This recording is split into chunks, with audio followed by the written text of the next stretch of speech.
Why are you acting like he's your real dad? That's what my little sister Bianca said when I was 13. She didn't mean it to hurt. We were just fighting over the TV remote. But those words cracked something in me. I always thought our family was normal. Small house in Newark. Mom, Dad, Bianca and me. My dad, Marco, was quiet. Reliable, came home tired, fixed things, asked about school, never loud. It felt like love. Until Bianca's words made me look closer. That night, I started noticing things. Tons of baby photos of Bianca with both our parents.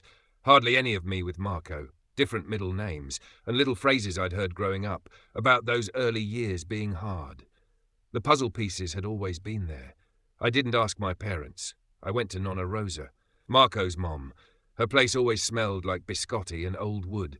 When I asked if something was different when I was born, she stirred her tea and said, "Your father, Marco, is a good man.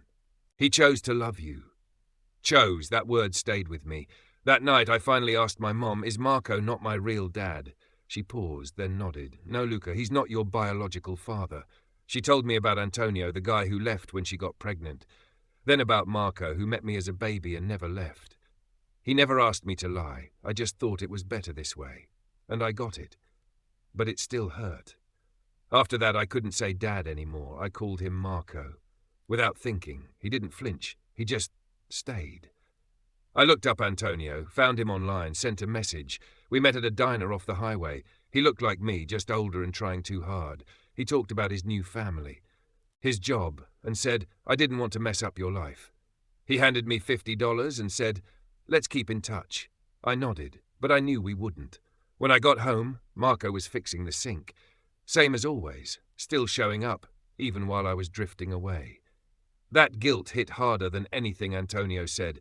I told Nonna everything. She said, "Now you know who he is, and now you know who Marco is too. You searched for your story. Now finish the chapter you were already living." So I did. One night, I looked up from my homework and said, "Thanks for teaching me how to ride a bike." He smiled. "That's what dads do." The word landed softer now. It felt right again.